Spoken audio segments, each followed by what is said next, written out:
Welcome to my class, students. Today we are going to read an important chapter from your textbook, First Flight. The name of the chapter is Long Walk to Freedom. Hello, I am Rahul sir from Kendra Vidyalaya Garhara.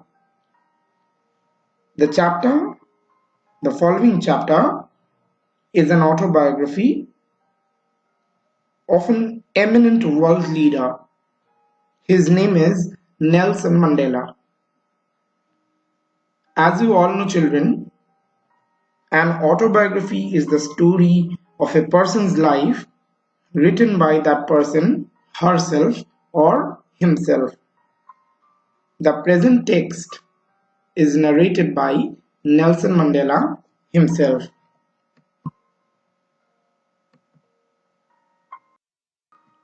So, before coming to the text, I would like to tell you something about the author. Nelson Mandela was a great political and social leader of South Africa. He became South Africa's first black president after 3 centuries of white rule. Mandela belonged to the African Congress Party. He fought for the rights and freedoms of the black or native in South Africa.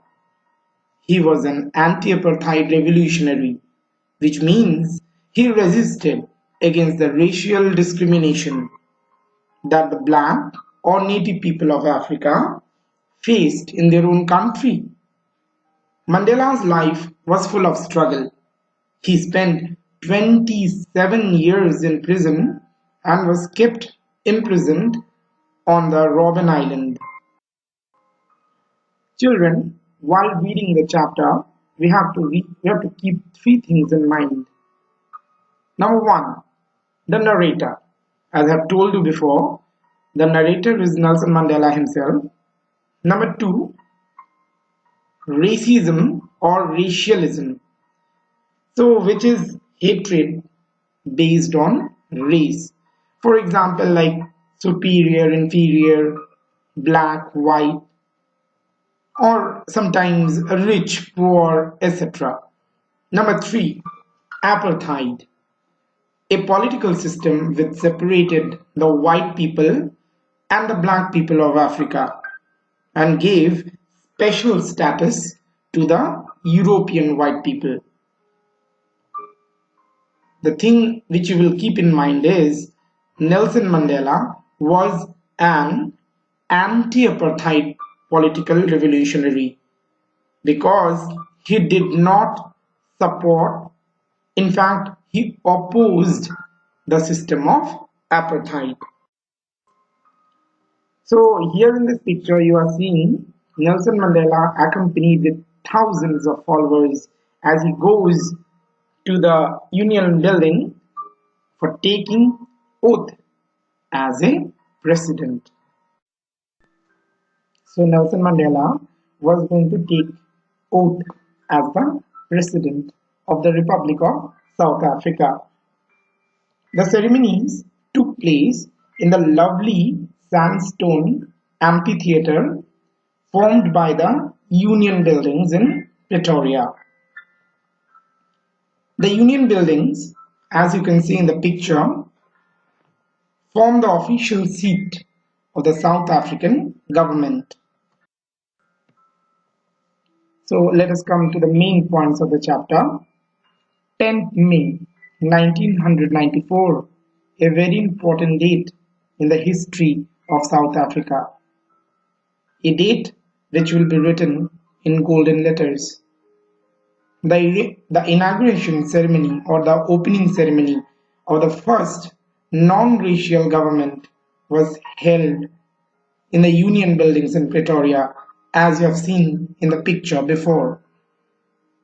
Political and other dignitaries from more than 140 countries attended the ceremony. So here in this picture you can see Nelson Mandela taking oath as the president. He was accompanied by his daughter Zinani.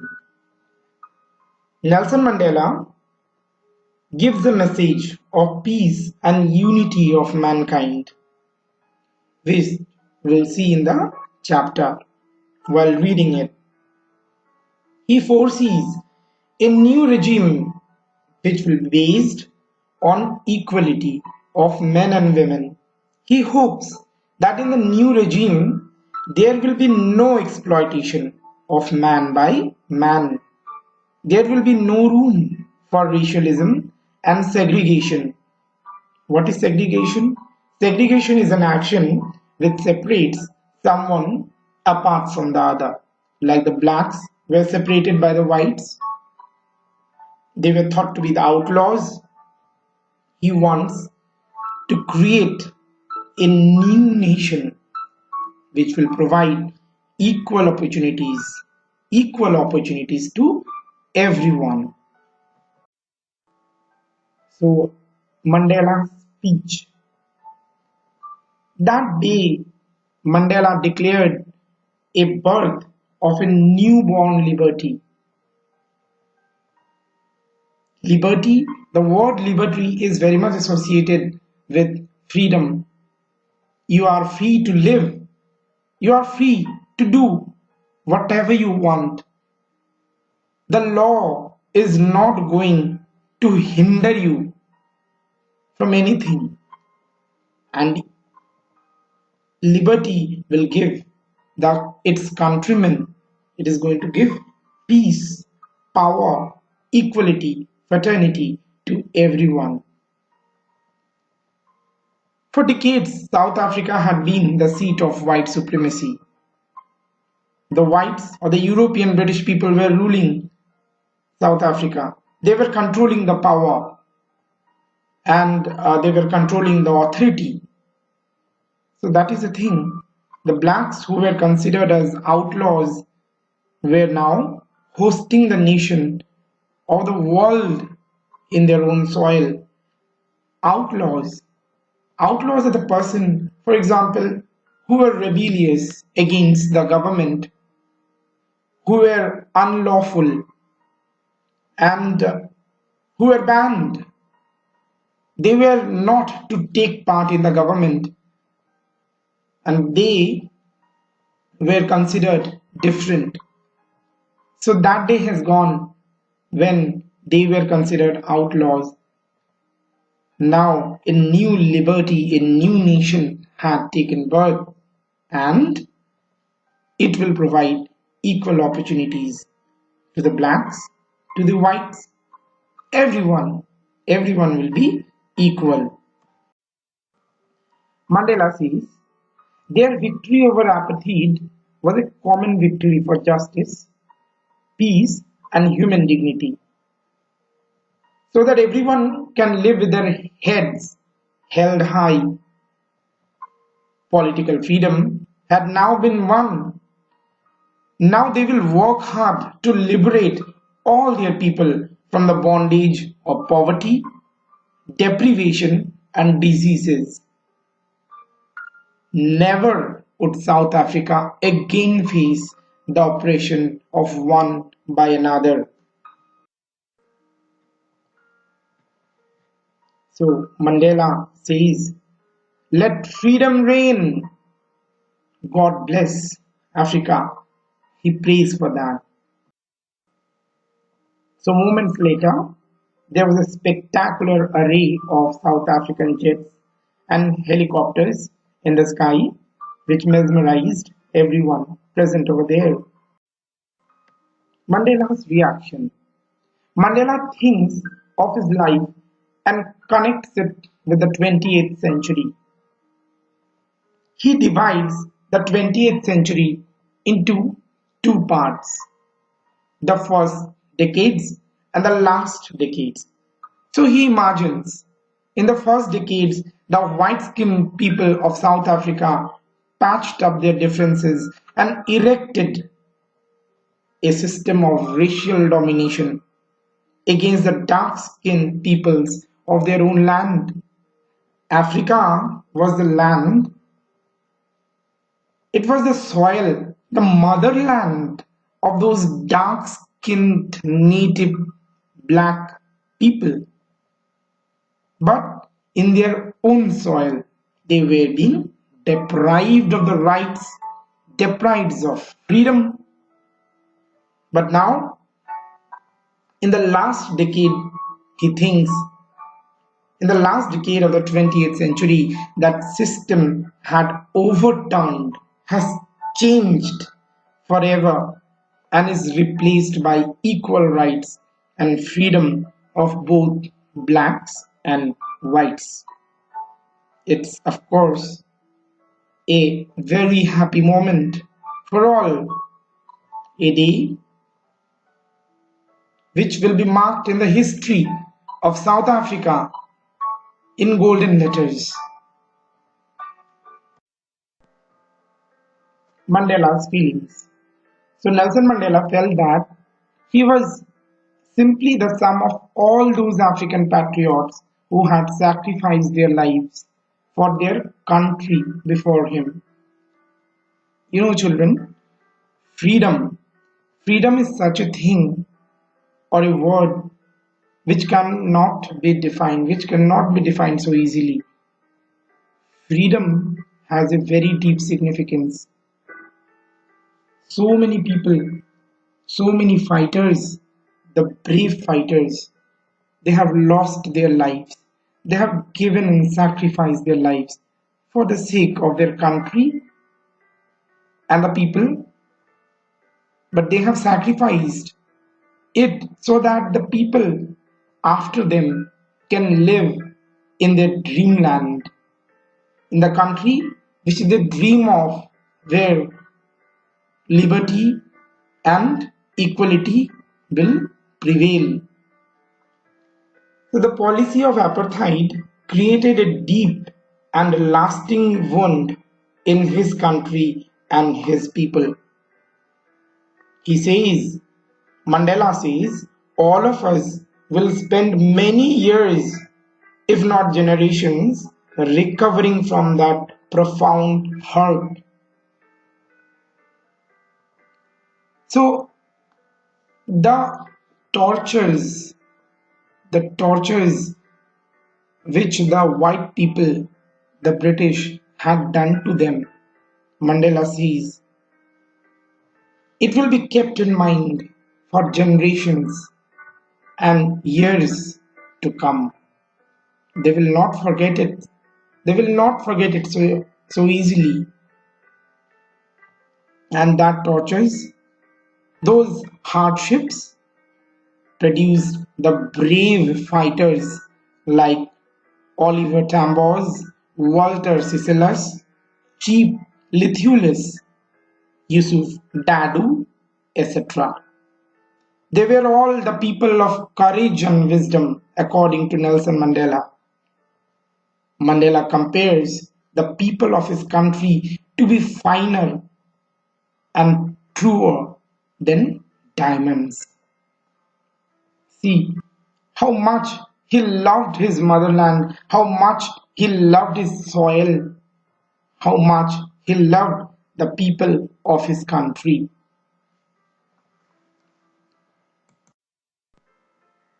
Now Mandela says about courage. Courage. Mandela learned the meaning of courage from the brave comrades, the fellow fighters, and freedom fighters who were ready to sacrifice their lives for the freedom of their people. So Mandela says, and I narrate, it is from these comrades in the struggle that I learned the meaning of courage. It is written in the book, page number 21. Again I repeat, it is from these comrades, the fellow fighters, in the struggle that I learned the meaning of courage. Time and again, I have seen men and women risk and give their lives for an idea. I have seen men stand up to attacks and torture without breaking, showing a strength and resilience that defies the imagination. So, what is resilience? Resilience means the ability to deal with any kind of hardship and recover from its effects. I learned, Mandela says, that courage was not absence of fear. He says, courage is not absence of fear, but the triumph over it. Triumph means win, victory over it. The brave man is not he who does not feel afraid, but he who conquers that fear. So, this is what Mandela says. As he had seen how these freedom fighters have protested against attacks, tortures, and gave their lives. For what? For the freedom, for liberty, for creating a new nation of equality. Again, I repeat that quote. The brave man is not he who does not feel afraid, but he who conquers that fear.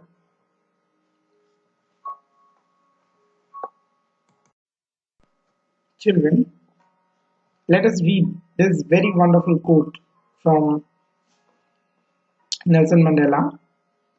No one is born hating another person because of the color of his skin or his background or his religion. People must learn to hate, and if they can learn to hate, they can be taught to love. For love comes more naturally to the human heart than its opposite. Nelson Mandela. So, moments later, there was a spectacular array of South African jets and helicopters in the sky, which mesmerized everyone present over there.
So, let us come to the main points of the chapter.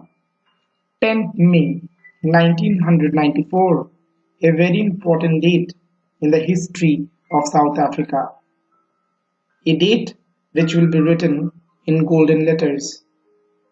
The inauguration ceremony or the opening ceremony of the first non-racial government was held in the Union Buildings in Pretoria, as you have seen in the picture before. Political and other dignitaries from more than 140 countries attended the ceremony.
Mandela's feelings. So Nelson Mandela felt that he was simply the sum of all those African patriots who had sacrificed their lives for their country before him. Children, now coming to the end of the chapter, almost the end of the chapter, Mandela talks about his own transformation. The the change that Mandela saw in himself. So it was Mandela's desire for freedom of his people and self-respect that totally transformed him. So how does he transform? And what does he transform into? He was transformed from a frightened young man into a bold one, law-abiding attorney to a criminal, family-loving husband into a man without home, life-loving man to live like a monk.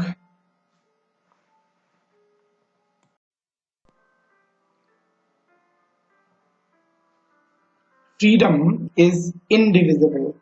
Mandela recognized that freedom cannot be divided. It is not separated. Mandela knew that the oppressor must be liberated just surely as the oppressed. An oppressor is someone who treats people in an unfair way and cruel way and prevents them from having opportunities and freedom. So here the oppressor are the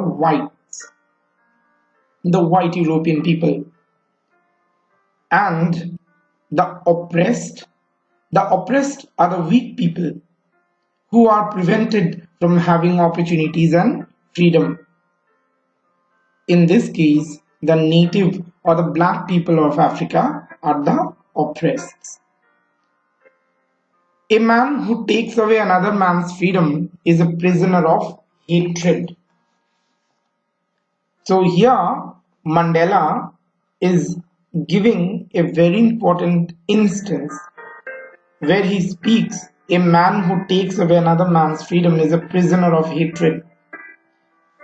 He is locked behind the bars of prejudice and narrow-mindedness.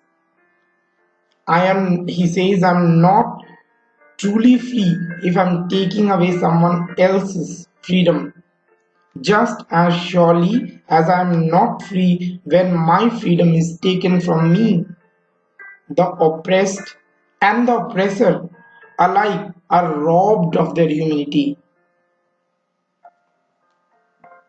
So here Mandela, he emphasizes the fact that both must be liberated. Not only the oppressed must be liberated from the oppressor, but even the oppressor must be liberated so that humanity comes in his mind. So we have reached the end of the chapter, Long Walk to Freedom. So let us discuss some things. So here are some questions. Here are 4 questions which you need to think, children. So the first question is, what ideals that does Nelson Mandela set out for the future of South Africa? Number 2, what does courage mean to Mandela? Number 3, what twin obligation does Mandela mention? And number 4, the last, how did Mandela's hunger for freedom change his life? So the answer of all these 4 questions you'll be getting in the previous slides. It will be very easy for you to sort out and locate the answers. They are very nicely arranged. So what you can do is you can think about the questions and spot the answers in the slide. So let us officially end the chapter with a very beautiful quote from Nelson Mandela. It's written in a book as well. He says, man's goodness is a flame that can be hidden but never extinguished. Man's goodness is a flame that can be hidden but never extinguished. Keep in mind, this is a wonderful quote. You will understand you will understand it only then when you recognize the fact. And sometimes when you understand, only realization makes you understand certain things. So that is it. Thank you all and study well, be safe.